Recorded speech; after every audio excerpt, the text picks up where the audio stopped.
So like somewhere out there That's are trading gross. cards with like pieces of Grant's Dude, underwear. I love Grant Dawson. That is gross. Embedded in the card. That is gross. All right, someone like clockwork. like yeah, she comes right for the gross comments. One of the greatest hairs in all of the UFC, a future world champion, Canadian's finest, one of the best strikers I've ever seen, someone who talks on a microphone better than any female in the UFC history, the one and the only Gillian the Savage Robertson. What about Grant's underwear? That's all she heard. You know the trading cards that have like a piece of fight worn like clothing embedded into them? Yeah. They did some of those for Grant, I'm pretty sure. And I know like one fight they like kept like his shorts and his underwear, maybe. I can't remember. So I think somewhere out there, at least his shorts, there's like pieces of his shorts embedded in the cards, which is kind of cool, but also kind of creepy at the same time. Kind of weird still too. G, have you ever done the sign-in for the cards? No, I've never done the signing for them. Every time that you win a fight, they always take one piece of fight-worn clothing for you to sign, though.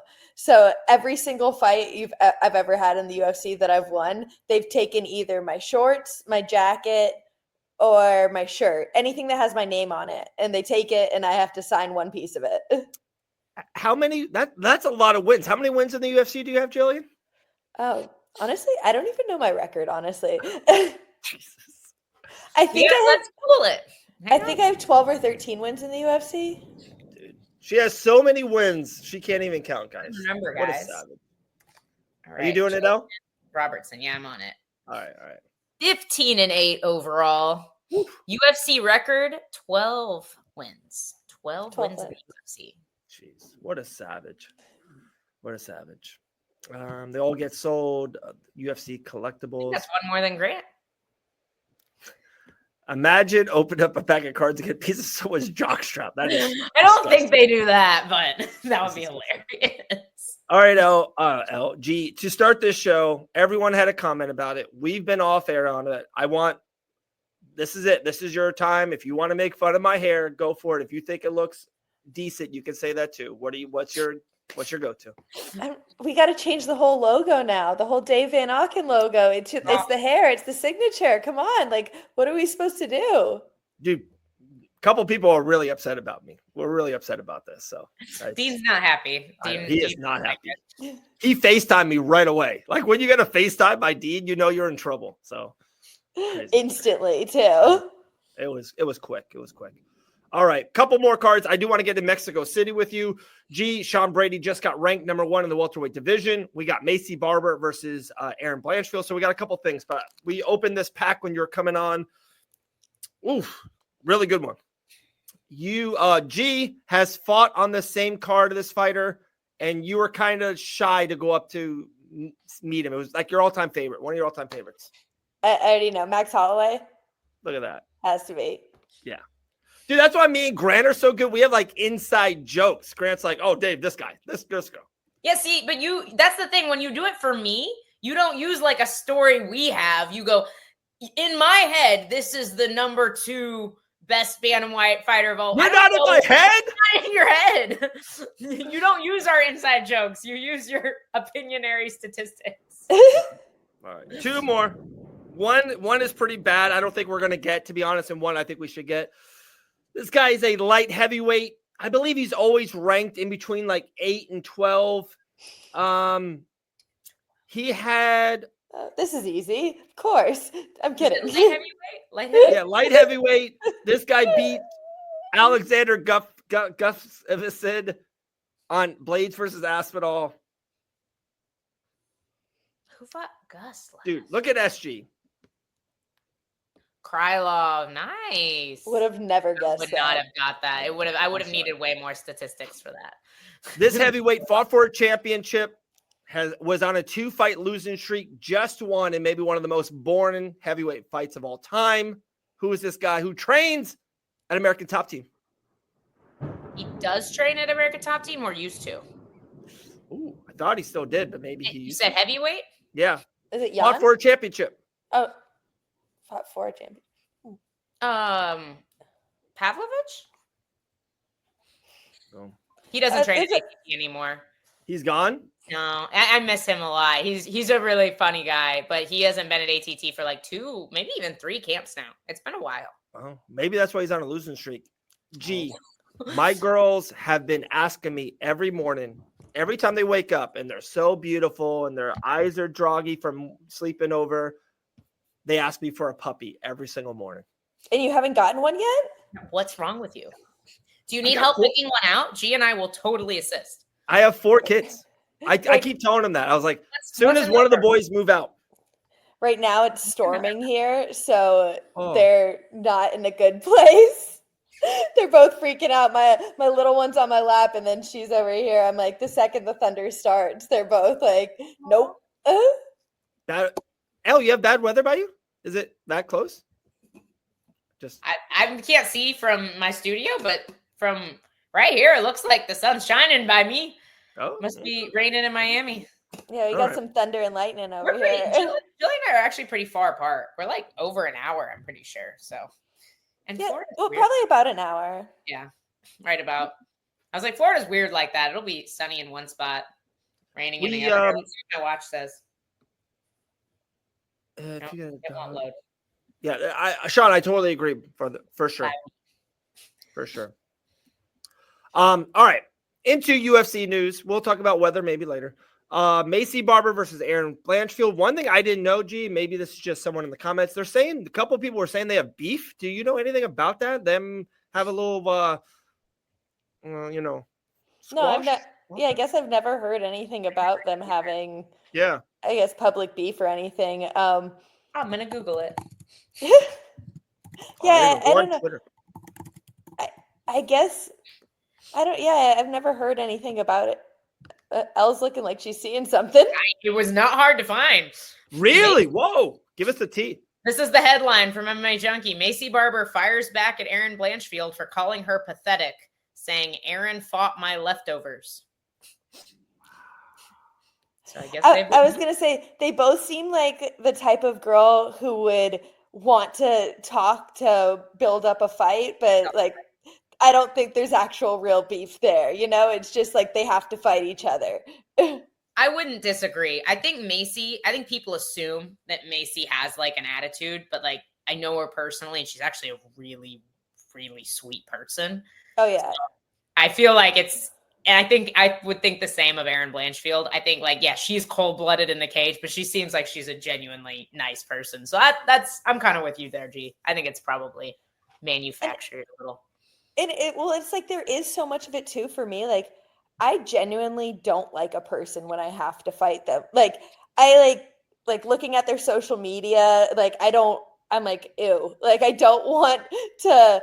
I don't know. I'm not a fan of them when I have to fight them. So it's like I'm comfortable. Well, it's like I also believe that I'm going to win. So I'm comfortable talking like how I think the fight's going to play out. How like I am just confident in myself. And I think those two girls, I feel like they're very similar to me in that way of they just believe in themselves and they know that they have to fight each other and they just plan to show the other girl like what they're capable of. So I think it's more of a beef of like, no, I'm better than you. Like stop talking shit. I'm better than you, you know? Yeah, because it's not like they're taking personal shots at each other. Like I think Tracy Cortez and Eileen Perez have pretty real beef. Like they seem to genuinely not like it. It's a little more personal, right? Here it's just, yeah, like you said, and I get what you're saying too. It's like when you go look at like somebody, like an opponent's social media, it's like you're getting ready to come hurt me.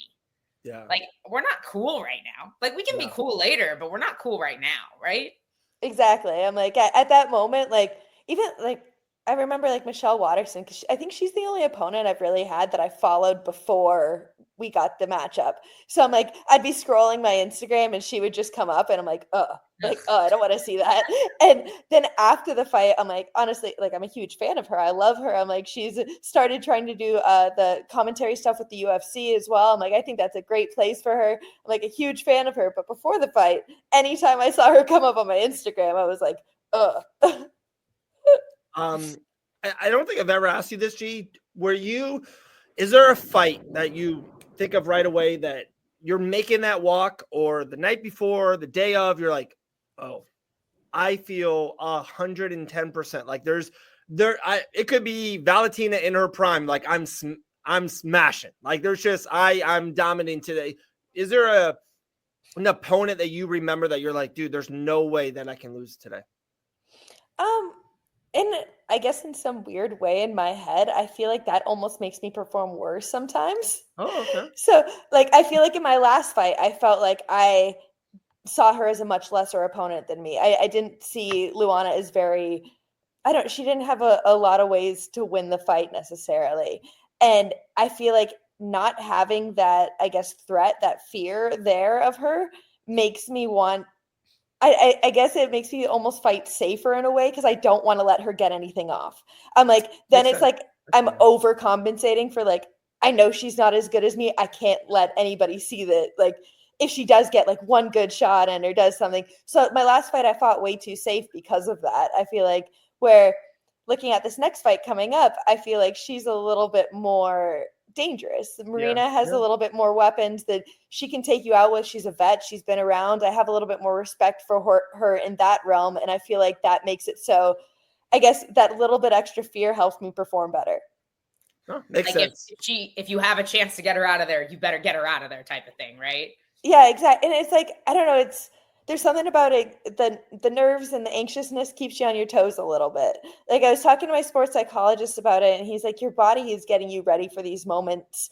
And so like you have to be comfortable with the nerves, but it's like in a fight like my last one, I didn't feel like I had necessarily as many nerves. I'm like, I need more to get me ready. Like I need something to get me a little bit more nervous for this moment. And I feel like all my fights where I am a little bit nervous, but not obviously, I don't think I've ever been over nervous. It's either the perfect amount of nerves or I'm under nervous, which is my issue. And with that being said, like to literally have you kind of lead into the show, like 12 UFC wins, you fought in Canada, you fought in different countries, you fought at the Apex, like you've done so many different things. You fought on ABC. It's like, is it with you doing so much? Have you ever gotten like less, kind of antsy or nervous or anxious for the moment? Or is it another day at the office? Does that make sense? Like, have you gotten a little bit more comfortable with hey, 3 times a year in the UFC, I'm going to be fighting and, I'm on a 3-fight win streak. Like, are you getting more comfortable doing that, I guess?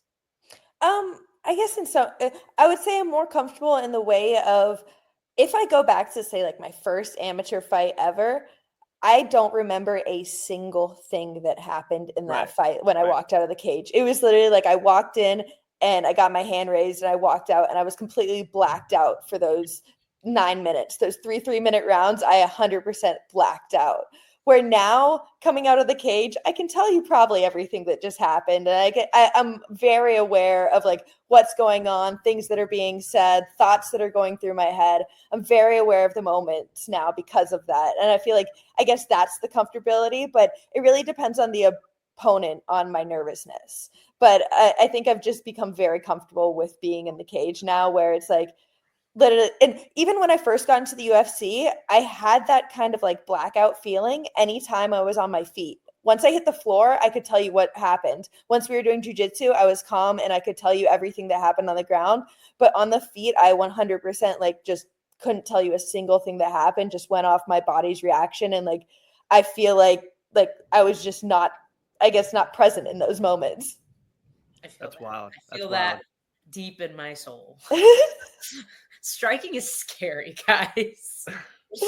No, it's just in my last probably 4 or 5 fights, I feel like I've really gotten to the point where like leaving a fight, I can tell you like, oh, I did this on the feet too. I did this on the feet. I remember things striking wise because I'm just starting to be able to calm down and get comfortable. And it's like, I had 11 amateur fights. I had 5 pro fights outside of the UFC. This next one will be my 19th in the UFC. I'm like over 30 fights experience, and I'm just starting to get to the point where I'm like, okay, things are like really slowing down now.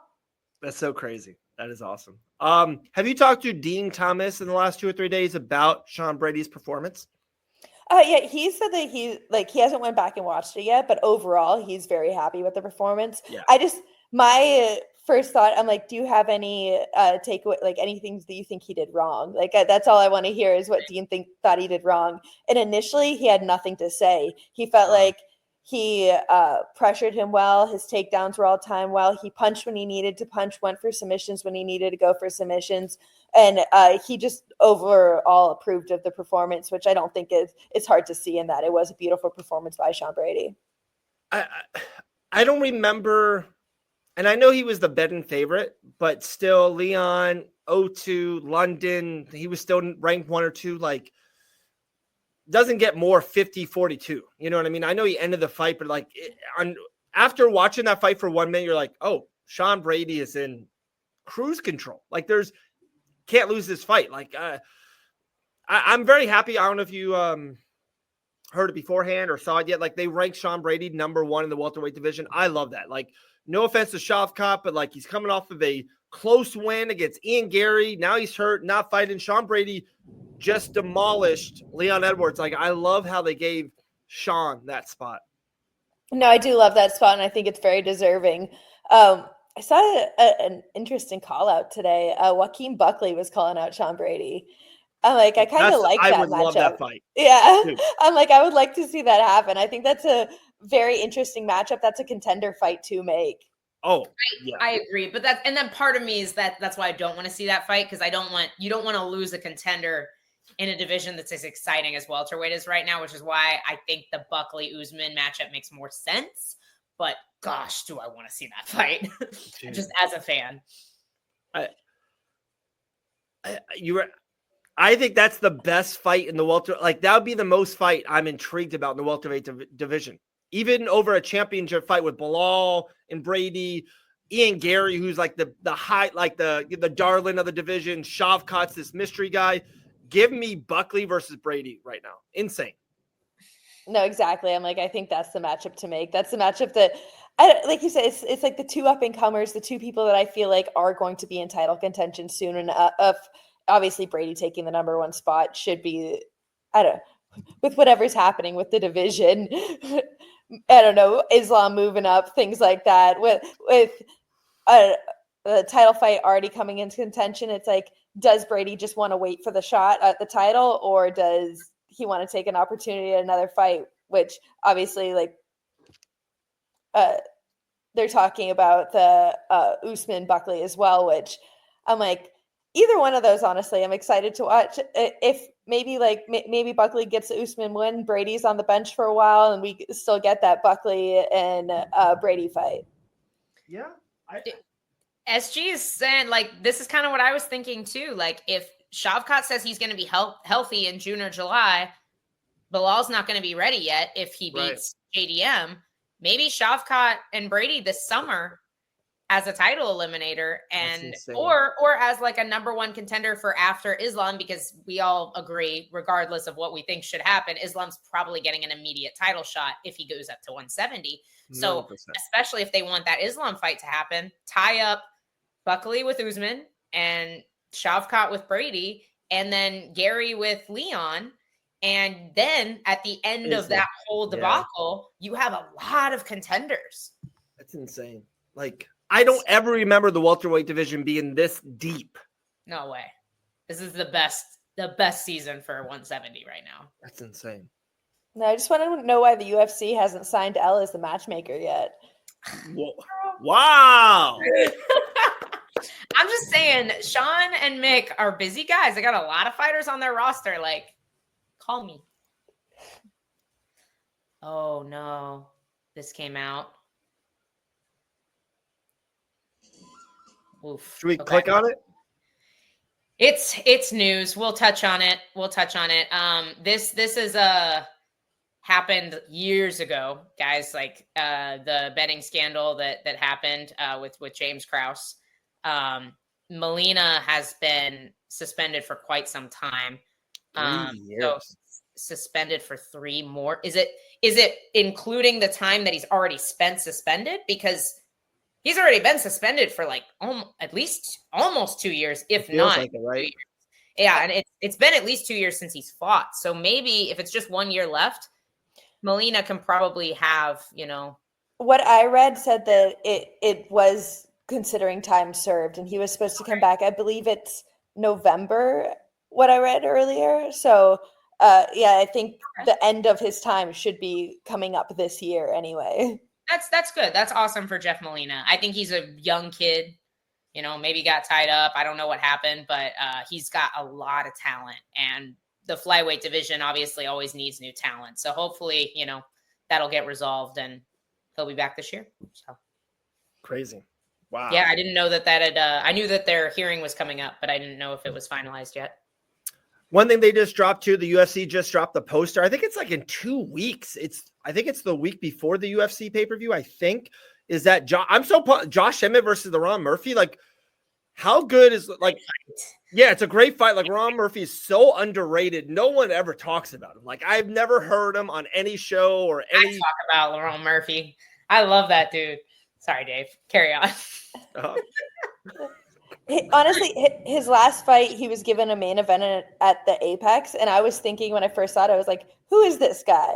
And then after watching that fight, though, honestly, like 100% became a fan. Yeah. Absolute technician on the feet. Super excited to watch. I'm siding with him a little bit on this one against Josh Emmett. Me too. Same. Like, I think he's a hard guy to beat. He's so complete. Mm-hmm. And you guys are probably way better of understanding this than me. And this is just a casual take, I think. Josh Emmett is so good at like that one shot, like the one power shot. And to me, the older you get, like, I think you lose 1/4 of a second off that shot. So if you nail it, it's not as clean, or you miss Ilya's off the line. Like, does that make sense at all? I just think the older those guys get, like Derek Lewis and Josh Emmett, yeah, you can always get that shot for sure. I just think it's harder for those guys to keep doing it. Does that make sense?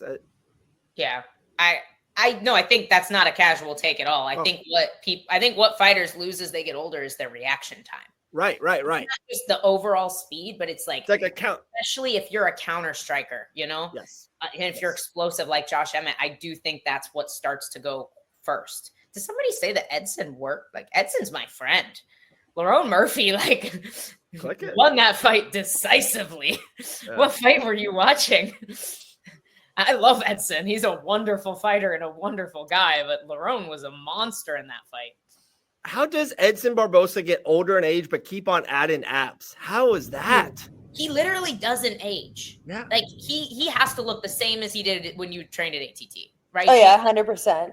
No, and even like change. That's it. Even with like the bigger weight cut, I'm like, you would think like that would you'd slow you down, do something to you. I'm like, nothing phases that man. Dude, no. Father Time is undefeated except against Edson Barbosa. Like, I'll just sit and like watch him hit the bag. He's he's a freaking artist, guys. Like, crazy. Artist. Crazy. Real quick, G, we did a fun thing earlier. L picked 3 pretty spot on names. I picked the exact 3. I'm going to show you a list of 10 world champions, like 10 all-time greats, 10 GOATs. 3 of them you need to take off this list. They're all great. We're not saying one's better, but you have to take off 3. Are you ready? Okay. What 3 out of this list? And you have Khabib Nurmagomedov, George St. Pierre, Anderson Silva, John Jones, Stipe Miocic, Alexander Volkanovski, Dominic Cruz, Mighty Mouse Demetrius Johnson, the greatest female fighter in the history of the sport, Amanda Nunes, and Valentina Shevchenko. What 3 is off your list, G? So I don't think Stipe is up there. We agree. All right, 1 for 1. I don't know who your 3rd one is. I would say I don't think Dominic either. We agree. 2 for 2. That's what I'm saying. Your 3rd one is the only one that's kind of throwing me off. It's tough. I think you'll agree when you hear ours, but I'll let you pick your 3rd. Yeah, the 3rd one's the only one I'm debating on.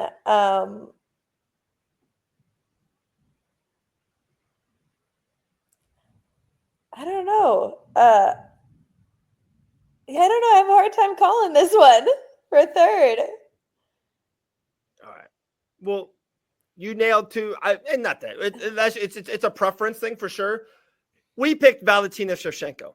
That was gonna be the third I was thinking of. I was like, Yeah. I don't know. I don't want to take anything away from her because she has had the belt since the beginning of the 125-pound division. Aside from like Alexa took it from her for one fight and she took it right back. I'm like, I don't feel like I don't want to take anything away from her, but she also hasn't fought the best of competition in those fights. I agree. And I know this is going to sound bad.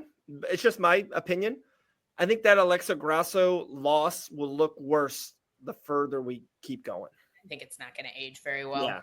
Yeah. Mm. I don't think Grasso is going to bounce back and be a world champion again and have top 3 wins. I think from here on out, I think she'll be like a 50-50 fighter. And I definitely think that her win was more like she took advantage of the opportunity that was in front of her, and it's a crazy sport and things happen. I don't think that it was necessarily she was the better fighter. So I do see that point of view. It's like, you see it at heavyweight all the time. A guy just throws his hand and catches a punch, and it's like he's not the better fighter, but he just happened to land a punch. Right. It was kind of one of those scenarios where Valentina made a mistake and Alexa capitalized on it, and maybe like 9 times out of 10, Valentina wins the fight. And that was the one time that Alexa found her hole. So I can definitely see that. But like it's just the longevity she's had with the belt at 125, where it's like I didn't want to completely discount her there. Yeah. Nope, for sure. Coming up in 10 minutes, G, we have, I believe, GOAT teammate of yours, Shabazi and Rin, coming on the show. Yes, Shazabe, yeah. Shazabe. They've said it 3 different ways today.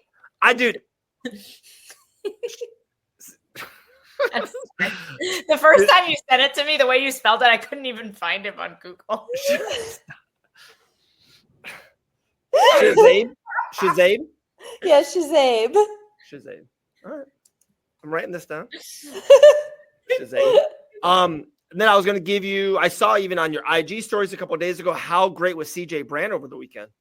CJ was absolutely amazing. Took that fight on 4 days' notice, went in there, and it looked like he had a full training camp, just like walked through the guy. I don't think he took a single punch.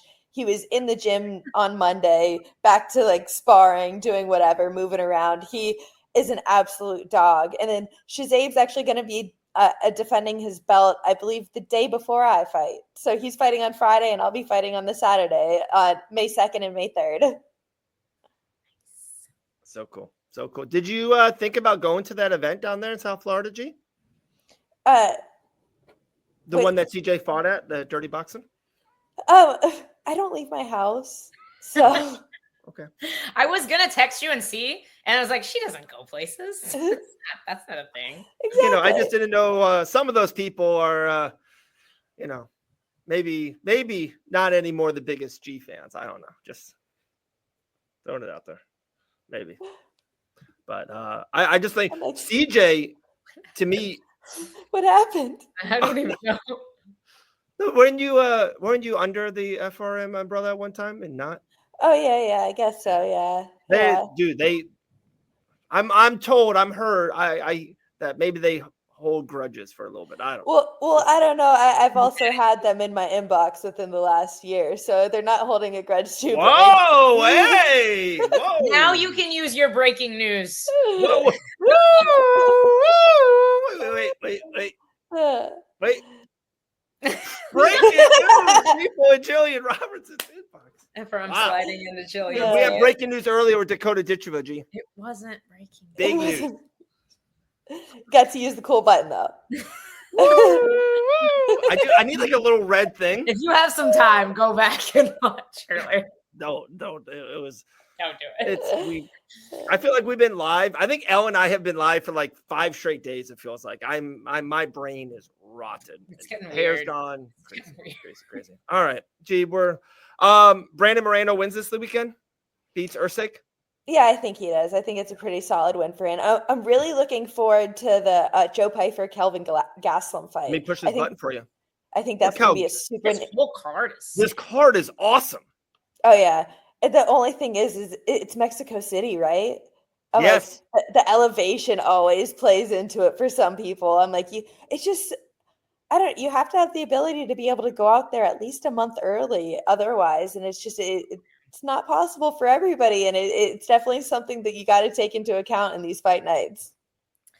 That's why this co-main event, though, is going to be amazing because Drew Dober and Manuel Torres do not get tired.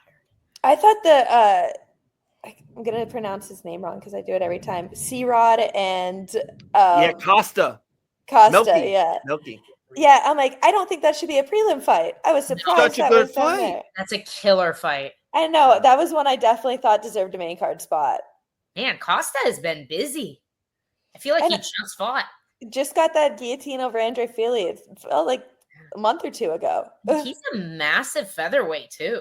Like, he's a big dude. He cuts a lot of weight. That's actually good input, Elle, for like on the betting lines. It's hard to make that cut, win, and then make that cut again. I would assume after you win, big stoppage, you're going out and get some ice cream afterwards. You're hanging with the boys. You know what I mean? Like, just throwing it out there. Wow, I didn't know Grant Dawson's son is fighting on this card. All right, I've stopped. I'm sorry. I was like, ooh. I was like, oh, Garcia. Oh, that was supposed to be Neto, too. Neto was supposed to fight Rafa Garcia on this card, and he got hurt. So now it's Vince Pichel. It's actually going to be a pretty fun fight, to be honest. Yeah. Lupi Godinez, always fun. Yeah, that's a good fight. I want Lupi Godinez, C-Rod, Joe Pfeiffer. We didn't even say Rojas Jr., who was like the biggest star of Noche like 2 years ago.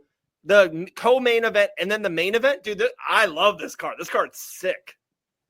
Like, just got to hope it holds up. We had a good card 2 weeks ago. Last week I had high hopes for it and was let down. So I'm sitting over here, fingers crossed. Like, we got to have another good one. Very true. All right, I was going to let you run, but a good question. SG has been the best comment person of this day. She goes, who is G's dream opponent? Well, I guess ideally Weili Zhang, like that would be the dream right now. I guess, yeah, no, that still stands for like overall. I think that I think I have a trajectory that I see on the way up there. So I think we get Marina and then start looking top 5, and then that should be a fight that's happening soon. I love it, dude. What you submitting Weili Zhang, UFC 339, 340, co-main event of a pay-per-view. Underneath the main event is Sugar Sean O'Malley versus Marab, the trilogy. Insane. Sometime next year it's happening. I love it. Well, I'm excited, guys. UFC Iowa is coming around the corner. Stacked card as well. The people's main event, the real main event, Gillian the Savage Robertson versus Marina Rodriguez. G, appreciate you like always. We will talk to you soon. I'll see you guys later. Gillian the Savage Robertson. What a stud. That is crazy. They announced, I saw this. This announced Costa's fight the next week after he beat Fili. He was right back in there. Ooh. Yeah. He